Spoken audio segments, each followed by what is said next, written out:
This episode is brought to you by Nordstrom. Whether you're packing for a vacation or dressing for a wedding, Nordstrom has head-to-toe looks for wherever summer takes you. From swimwear and bold color to romantic florals and dresses that make an entrance, find the right style for every unforgettable moment. Shop new arrivals from brands you love like Farm Rio, Free People, Vince, Wait, and Stod. Plus free shipping and returns and styling help whenever you need it make it all so easy. Shop now in stores at Nordstrom.com or download the Nordstrom app. Girl, winter is so last season. And now spring's got you looking at pictures of tank tops with hungry eyes. Your algorithm is feeding you cutoffs. You're thirsty for the sun on your shoulders. That perfect hang on the patio sundress. Those sandals you can wear all day and all night. And you've had enough of shopping from your couch. Done hoping it looks anything like the picture when you tear open that envelope? It's time for a little in-person spring treat. It's time for a trip to Ross. Work your magic.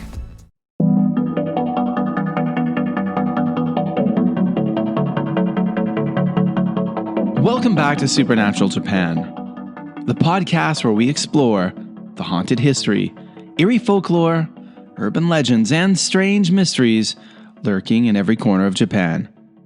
I'm your host, Kevin O'Shea, and today we're hitting the road after dark, cruising through mountain passes, lonely coastal highways, and neon-lit city streets, and remote tunnels where people claim to have encountered something terrifying. A figure on a motorcycle, leather jacket flapping in the wind, engine roaring through the night. But when the rider turns towards you, there's no head. Across Japan, stories persist of ghostly bikers who race through the darkness without faces, without heads, and sometimes without bodies at all. Some are believed to be the restless spirits of Bosuzoku gang members killed in crashes. Others are tied to older Japanese beliefs surrounding vengeful ghosts, death pollution, and spirits trapped between worlds. Tonight, we explore the lore of Japan's headless motorcycle drivers, where these legends come from, the ghost stories people still tell, and why the image of the phantom biker continues to haunt Japan's roads. So everyone, dim the lights, keep your eyes on the mirrors, and welcome to Supernatural Japan.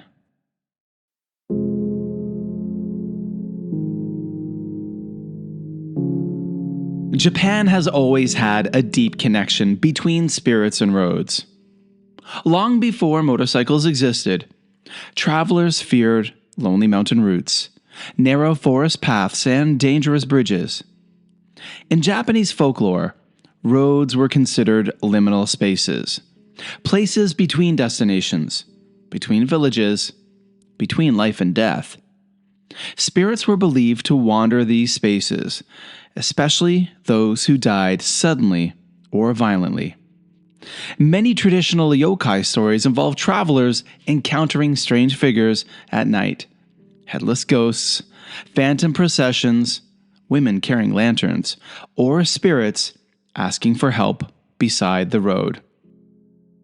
One of the most famous examples is the Rokuro Kubi, women whose necks stretch unnaturally at night, or the Nopperabo, the faceless ghost that appears human until its features vanish into blank flesh.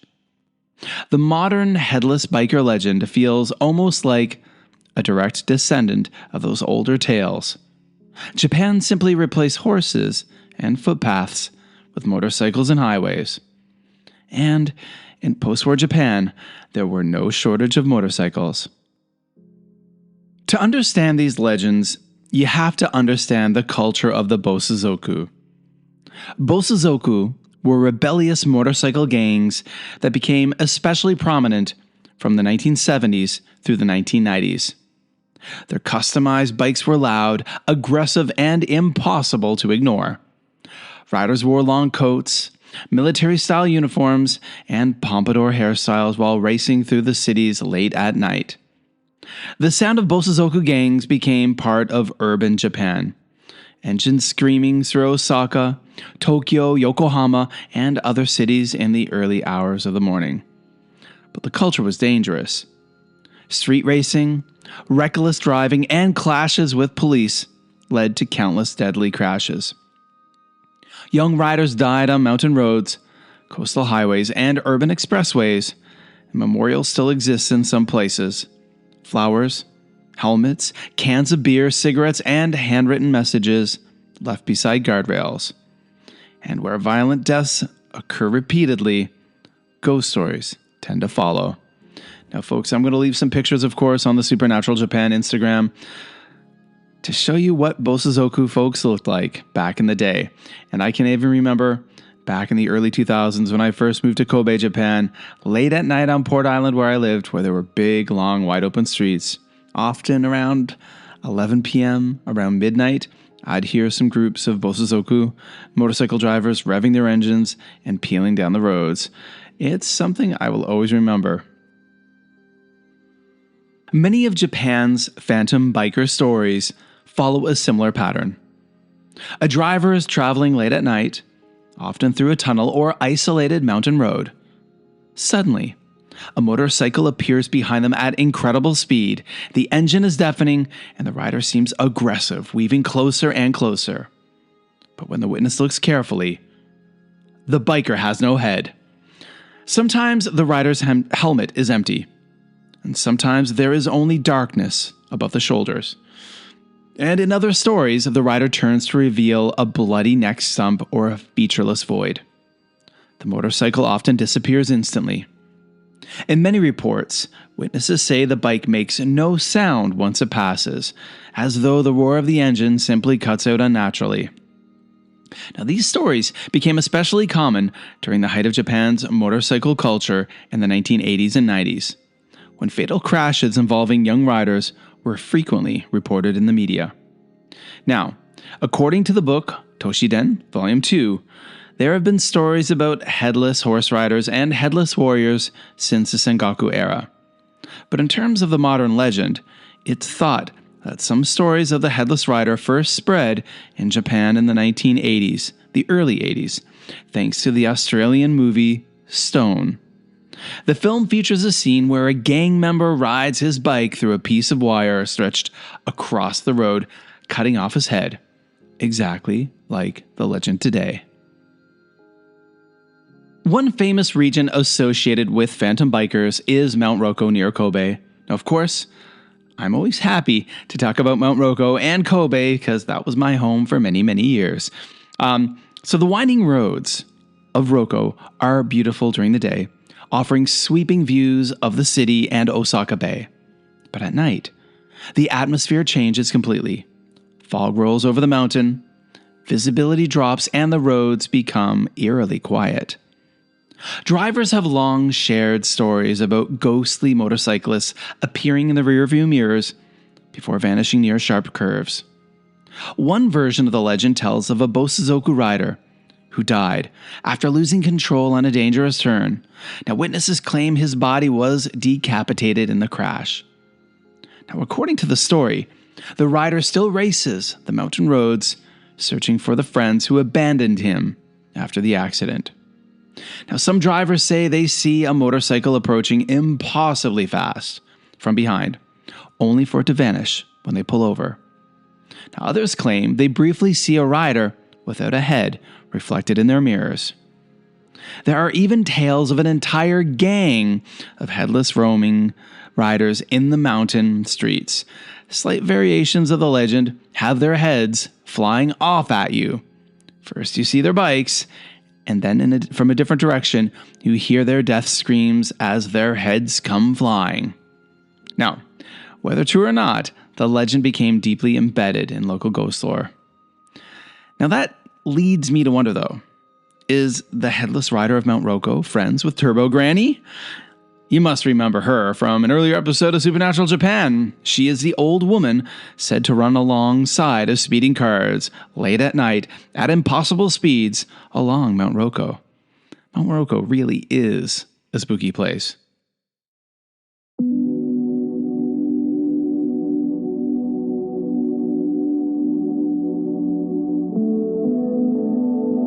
Japan's tunnels are infamous settings for supernatural stories. Dark, enclosed, and often built through mountains associated with death or tragedy. tunnels occupy a special place in Japanese horror culture. Numerous haunted tunnels across the country are connected to fatal accidents, wartime deaths, and suicides. Headless biker stories often appear in these locations. One common variation says that if you drive through certain tunnels after midnight, a motorcycle will suddenly appear behind you with its high beams flashing aggressively. And if you slow down to let the rider pass, the biker disappears before reaching the tunnel exit. In some stories, passengers who look directly at the rider suffer fevers or nightmares afterwards. I know I certainly would.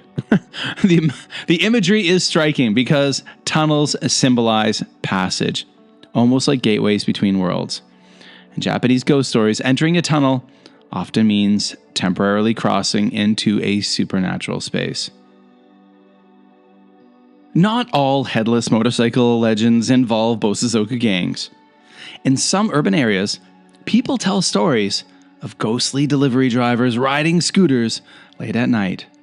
Japan's streets are filled with delivery bikes. Ramen delivery, newspaper couriers, postal workers, and food delivery riders weaving through traffic.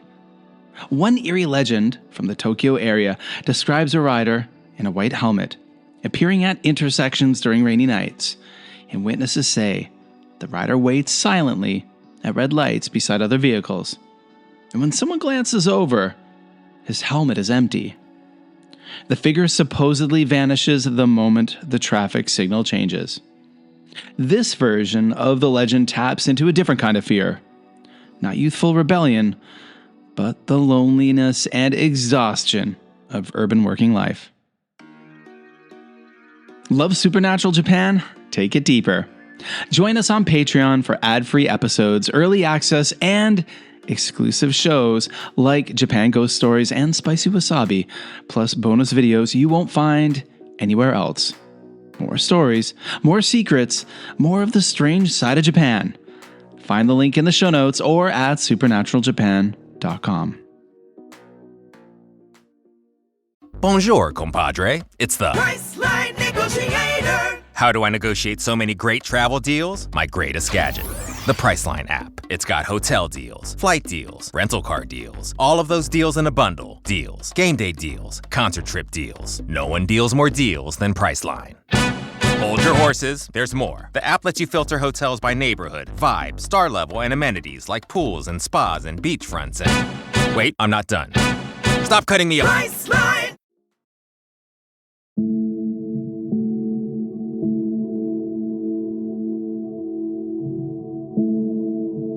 Part of what makes these legends powerful is how believable they feel. Motorcycle accidents are tragically common. Rural Japanese roads can be narrow and unforgiving, while mountain passes become extremely dangerous in rain or fog. At night, headlights distort perception, and reflections in mirrors create strange illusions. A rider ducking low against the wind can appear strangely headless for a split second. And yet, people continue telling these stories generation after generation. Japanese folklore has always embraced the idea that violent or emotional deaths leave spiritual residue behind. A person who dies suddenly, especially with anger, regret, or unfinished emotions, may become a yurei, a restless ghost. Yurei are not merely dead people. They are beings trapped between worlds. The Headless Biker legend modernizes that ancient belief for highways, tunnels, and neon cities. Now, one incident mentioned in the book, Toshiden Volume 2, says that on May 23, 2002, a very real incident that mirrored the film Stone took place. At 6:30 in the morning, a 25-year-old man rode his bike into a bookstore parking lot in Akita City, Akita Prefecture. He was on his way to work at a nearby construction site, but failed to notice the 7mm wide, 18-meter long wire that had been placed across the parking lot entrance. The wire severed his head clean off, killing him instantly. Now, the bookstore owners reported that gang members had been using the parking lot at night, so they placed the wire across the entrance to keep them out. the news brought back rumors of the Headless Rider into people's minds once more, and the legend gained new life. Interestingly, Japan is not alone in telling stories about Headless Riders. Ireland has the legend of the Dullahan, a terrifying headless horseman who rides through the night carrying his own severed head. Similar Phantom Rider stories exist across Europe and North America. But Japan's version feels uniquely modern and urban. Instead of horses, there are motorcycles. Instead of country roads, there are elevated expressways and mountain tunnels. And instead of medieval fear, the stories reflect post-war youth culture, loneliness, speed, and sudden violent death. Japanese horror often blends ancient spiritual ideas with modern technology.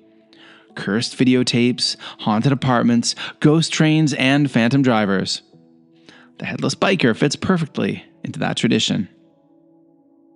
As with many supernatural stories in Japan, the line between urban legend and genuine belief is blurry. Some people tell these stories jokingly, and others swear they experienced something impossible. Taxi drivers, truckers, and late-night commuters often share strange encounters involving roads and tunnels. In Japan, professional drivers are particularly associated with ghost stories because they spend so much time traveling isolated routes after dark. Even today, if you search Japanese paranormal websites, you'll find stories from people claiming to have encountered phantom motorcyclists. Some describing missing heads, others describe riders with featureless faces, and some say the motorcycles themselves appear damaged, bent wheels, broken headlights, or sparks flying from nowhere. Whether psychological, supernatural, or simply the result of darkness and fear, these legends endure. Japan's headless motorcycle riders are more than simple ghost stories. They reflect the fears of modern Japan: dangerous roads, reckless youth, isolation, overwork, and sudden death. But they also connect directly to something much older: the ancient belief that spirits linger in places where tragedy occurs. Highways become haunted paths, tunnels become gateways, and the roar of a motorcycle in the distance becomes something deeply unsettling after midnight. So, the next time you're driving through the mountains of Japan late at night and you see a single motorcycle approaching in your rearview mirror, you may want to think twice before looking too closely at the rider. Thanks for listening to Supernatural Japan. If you enjoyed this episode, be sure to follow us wherever you listen to podcasts. And if you'd like to help our show grow, please leave an amazing review and a 5-star rating over at Apple Podcasts and a comment on Spotify or wherever else you listen to us. It really does make a difference. And if you guys leave comments on Spotify, if you leave a review on Apple Podcasts, I will read them here on the podcast.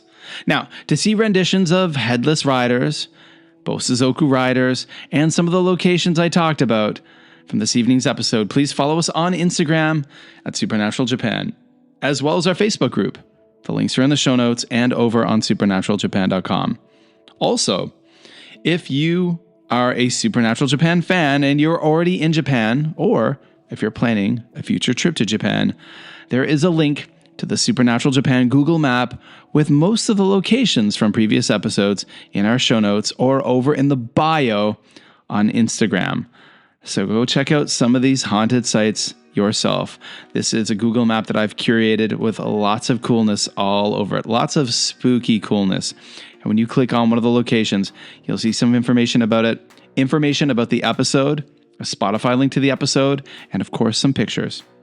Now, I really want to thank each and every one of you out there for taking the time to download Supernatural Japan and listen to it. I really appreciate it, guys. If it wasn't for you, I wouldn't be making this podcast. So, until next time, keep your eyes on the road and watch your mirrors.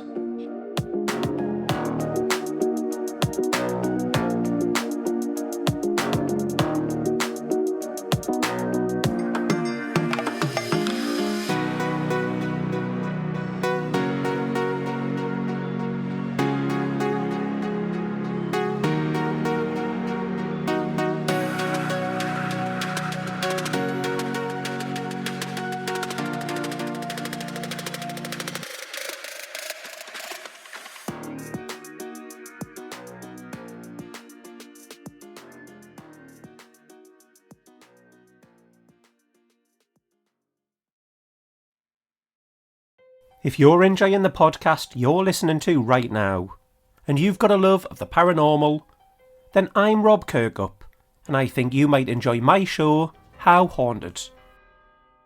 Every other Friday, I take you to some of the most haunted locations across the UK, with the occasional trip overseas, as we explore the dark history behind each place, and the terrifying ghost stories said to haunt them. Across the year, there are seasonal specials too, including Christmas episodes packed with real listener ghost stories. And every October, the podcast goes weekly, a themed month building towards a big Halloween spooktacular. You'll also join me on real paranormal investigations, ghost hunts in seriously unsettling locations, with audio from the night so you can hear what happens as it happens. So if you're ready for creepy locations, grim history, and stories that follow you long after the lights go out, search How Haunted wherever you get your podcasts, and join me as together we ask, How Haunted?